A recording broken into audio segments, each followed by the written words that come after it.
The morning started like any other. The faint aroma of freshly brewed coffee lingered in the kitchen as I tightened my tie, preparing for another long day at the advertising firm. My name is Nathan. I'm 34 years old, a marketing executive who takes pride in precision.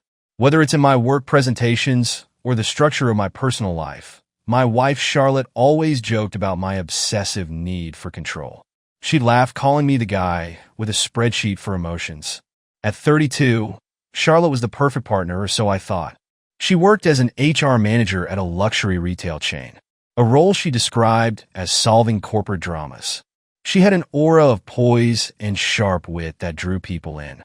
We'd been married for 7 years, our life outwardly resembling a picturesque sitcom, a well-decorated suburban home, a dog named Max, and shared vacations that garnered envious comments on social media. That morning, as Charlotte scrambled through the bedroom, muttering something about an overdue report, she grabbed her phone from the nightstand and tossed it into her bag. I didn't think much of it until I noticed my phone was nowhere in sight. That's when I realized she'd accidentally taken mine. I didn't have time to chase her. My meeting schedule was packed. With a shrug, I picked up her phone, identical to mine except for the slightly cracked camera lens, and headed out. I barely made it 10 minutes into my commute when a call from an unfamiliar contact lit up the screen. The name on the screen wasn't a name at all, just an odd mix of symbols. Asterisk, asterisk, asterisk percent at dollar. Against my better instinct, I answered. Hey, gorgeous, came a male voice, deep and far too familiar for comfort. Last night was unforgettable. Can't wait for round 2. There was a long silence. My mouth went dry and I gripped the steering wheel tighter. Who is this? I finally managed to say, keeping my voice even. The man hesitated, then stammered. Is this Charlotte's phone? It's her husband's, I said flatly. The line went dead. For a moment, I sat frozen in traffic trying to piece together the bizarre exchange. My pulse raced. I unlocked her phone. It wasn't difficult since I knew her password, a combination of her birth date and our dog's name. What greeted me was nothing short of devastating. No notifications. No visible incriminating texts. But I knew better than to stop there. A deeper search revealed archived conversations hidden in a folder, and there it was. A thread of messages with the same cryptic name. I didn't read them all immediately, but the ones I skimmed painted an unmistakable picture. Dates, plans, explicit exchanges. The man wasn't just anyone. He was her boss, William, 45 years old, a man I'd met at her last holiday office party. I remembered his handshake, too firm, his smile just a touch too charming. It hadn't occurred to me then that his interest in Charlotte was anything but professional. Charlotte wasn't just my wife. She was the person I trusted most. The betrayal cut deeper than words could describe. Yet, I couldn't let emotion dictate my next move. Instead of confronting her immediately, I decided to act strategically. By the time I reached the office, my mind was spinning. Yet outwardly, I wore a mask of composure. Years of working in marketing had taught me to maintain a poker face even in the most chaotic situations. But this wasn't just chaos. This was my life unraveling. Charlotte's phone sat in my briefcase, a silent weight that demanded action. As much as I wanted to confront her right then, I knew I needed more than a gut feeling and a few suspicious texts. I needed evidence. Cold, undeniable proof that would render her excuses meaningless. During lunch, I locked myself in my office and delved into her phone further. The archived chat was the tip of the iceberg. There were photos, some innocuous, others intimate enough to make my stomach churn. Dates matched the nights. She told me she was working late or meeting her girlfriends for drinks. Scrolling further, I found voice notes. In one, William's voice oozed confidence as he whispered, "I can't stop thinking about you, Charlotte. He doesn't deserve you." My jaw clenched. The audacity. But then came the most damning discovery. An email draft saved on her phone.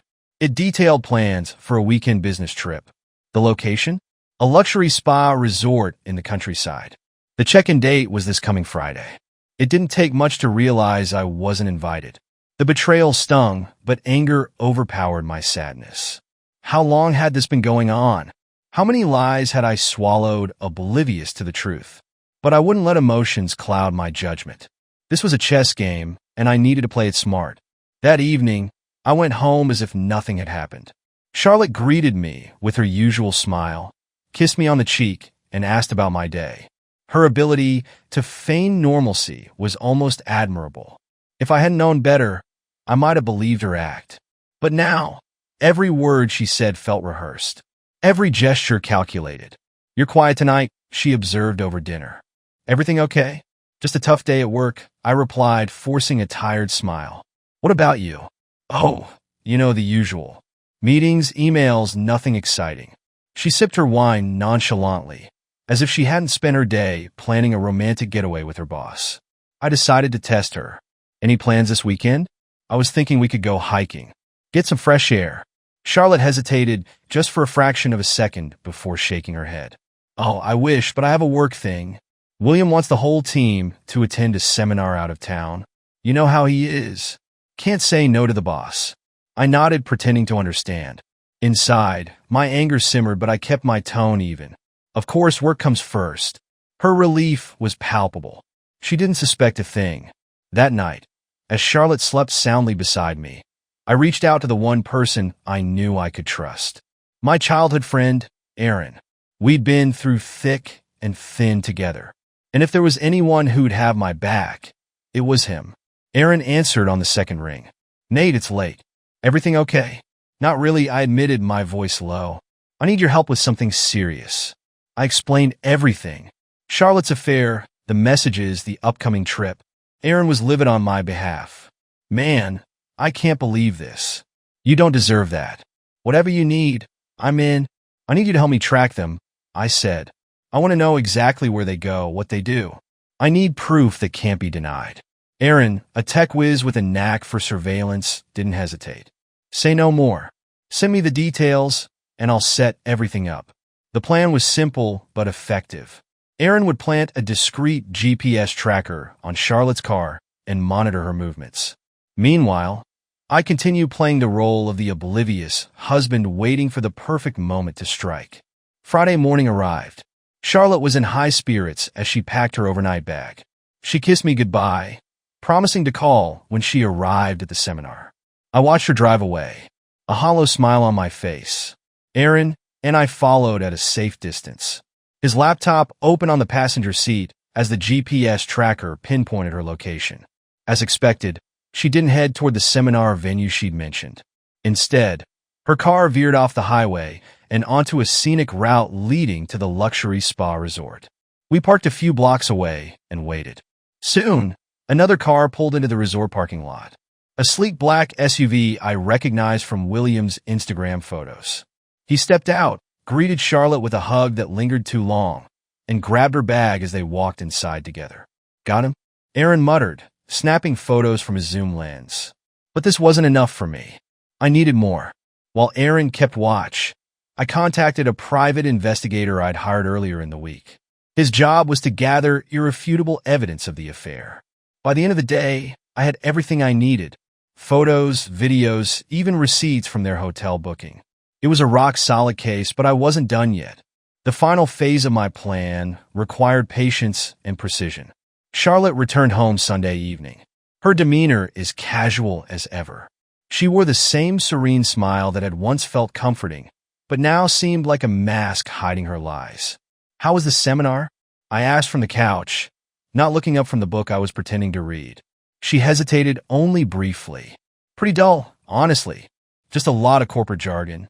You didn't miss much." My stomach churned at her boldness. But instead of confronting her outright, I merely nodded, pretending to accept her excuse. "Well, at least it's over." That night as she slept, I finalized the details of my plan. It wasn't enough to simply end things. I wanted justice, not just for myself, but to expose both her and William for what they were. Liars, manipulators, and cowards.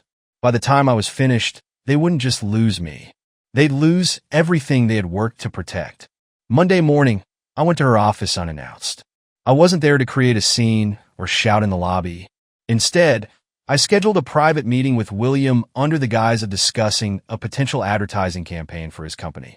When I walked into his office, his face betrayed no recognition of who I was. "Nathan, right?" he said, shaking my hand with that overly firm grip I now despised. Charlotte's mentioned you. She says you're a marketing genius. Something like that, I said, sitting down. My calm demeanor seemed to put him at ease, but I wasn't here for small talk. Actually, I'm here about something personal. His smile faltered. Personal? I leaned forward, locking eyes with him. Charlotte, I know everything. The blood drained from his face. I don't know what you're talking about. Oh, I think you do. I pulled out a folder and placed it on his desk. Inside, you'll find photos, messages, and receipts. Enough evidence to make your HR department, board of directors, and your wife very interested. William's hands trembled as he opened the folder. He flipped through the contents, his expression shifting from denial to panic. This isn't necessary. Let's be adults about this. I smiled coldly. Oh, we're being adults, that's why I'm giving you two options.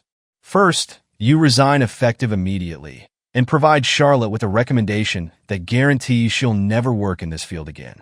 Second, I take this to everyone. Your company, your family, and every professional contact you've ever made. His lips parted as if to protest, but no words came out.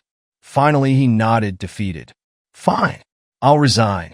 But this stays between us. Depends on how cooperative you are, I replied, standing. You have until Friday. Next, I turned my attention to Charlotte. I wanted her to feel the weight of her betrayal.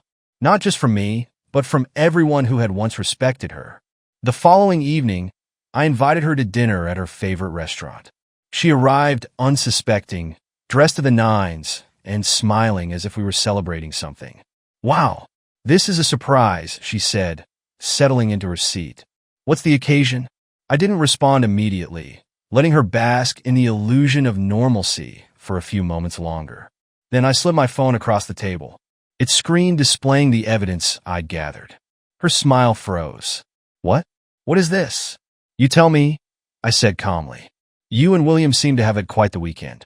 Her face paled, and she stammered, Nathan, it's not what it looks like. Stop. I interrupted. You don't get to lie anymore. I know everything. The messages, the photos, the trips.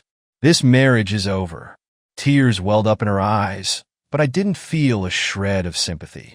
Nathan, please, I cut her off again. Save it. Here's what's going to happen. I've already filed for divorce. You'll be hearing from my lawyer soon. And as for William, let's just say his career is over. Her tears turned to anger. You can't just ruin my life like this. Ruin your life? I said, my voice rising slightly. You ruined your own life the moment you decided to betray me. This is just a consequence. My final move was the most satisfying. Using the evidence I'd gathered, I sent an anonymous tip to William's company's board of directors. Within days, an internal investigation was launched, uncovering not only his affair with Charlotte, but also other instances of misconduct. He was terminated immediately, his reputation in shambles. As for Charlotte, I made sure her new career opportunities were non-existent. Every prospective employer she approached received a copy of the email draft detailing her unethical behavior. While I didn't ruin her entirely, I ensured she wouldn't easily find a foothold in the corporate world again. In the weeks that followed, I focused on rebuilding my life. Aaron became an anchor of support, helping me navigate the emotional aftermath. While the betrayal still hurt, I found solace in knowing that I hadn't let them walk away unscathed. One evening, Aaron and I sat on my porch, beers in hand. You know, he said, you handled that like a pro. No drama, just results. I chuckled. Revenge isn't about rage, it's about precision. As the sun set, I felt a strange sense of peace. My life wasn't perfect, but it was mine again. And for the first time in years, I felt free. Just when I thought I had put everything behind me, life threw me one last curveball. A month after the divorce was finalized, I received an email from a name I didn't recognize. The subject line read, "You need to know this about Charlotte and William." My initial instinct was to delete it, but curiosity got the better of me. The message contained a link to an online folder. With my pulse quickening, I clicked it, revealing a series of documents and videos. At first, I couldn't make sense of what I was looking at. Financial spreadsheets, legal contracts, and a few grainy surveillance clips showing William handing Charlotte thick envelopes. And then it hit me. This wasn't just an affair. Charlotte and William had been laundering money through her position in HR. Bonuses, fake invoices, and inflated reimbursements all pointed to a carefully orchestrated scheme. Suddenly, her frequent late nights and urgent work meetings took on a new sinister context. The email ended with a cryptic note. "You didn't hear this from me, but there's more if you dig deeper." It didn't take long for me to connect the dots. Whoever sent this wanted to remain anonymous, but they clearly knew the inner workings of William's company. Whether they were a disgruntled employee or someone seeking justice, I didn't care. This wasn't just personal anymore. It was criminal. The next morning, I contacted a corporate fraud investigator. After laying out everything I discovered, they agreed to look into it. Within days, they confirmed my suspicions. William and Charlotte had embezzled tens of $1,000s from the company, and the trail was well documented. All I needed to do was hand it over to the authorities. But I wanted to make sure the fallout was as public as possible. I reached out to a reporter I knew from a previous work campaign, tipping them off anonymously. The story hit the news like a bombshell. Headlines screamed about corporate fraud, illicit affairs, and betrayals. William was arrested first, his high-profile lifestyle and corporate connections crumbling under the weight of the evidence. Charlotte wasn't far behind. Seeing her mugshot plastered across news outlets was surreal. Once poised and confident, she now looked defeated. Her carefully curated image shattered. For weeks, the story dominated headlines. Former employees came forward with additional allegations, painting an even darker picture of William's corruption. As for Charlotte, her name became synonymous with scandal. Even her closest friends distanced themselves, unwilling to be associated with her disgrace. With the chaos finally behind me, I focused on moving forward. I sold the house that Charlotte and I had shared, using the proceeds to buy a smaller place in the city. It wasn't just a change of scenery, it was a chance to start fresh. I also took a step back from my career, reassessing what truly mattered to me. The betrayal had been a painful wake-up call, but it also pushed me to rediscover parts of myself I'd neglected. I picked up photography, a hobby I'd abandoned years ago, and even started volunteering at a local animal shelter. One evening, as I was scrolling through my phone, I got a message from Aaron. "Drinks tonight? You've earned it." Smiling, I replied, "Count me in." Months later, I received a letter in the mail. It was from Charlotte. Against my better judgment, I opened it.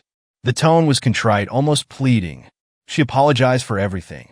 Her affair, the lies, and the fallout that followed. She claimed to regret every choice she'd made and begged for forgiveness. I read the letter twice, then folded it neatly and tossed it in the trash. Charlotte's redemption was no longer my concern. My life had moved on, and I intended to keep it that way. Justice wasn't just about punishing them, it was about reclaiming my life and my dignity. And in that, I had succeeded. Thank you, friends.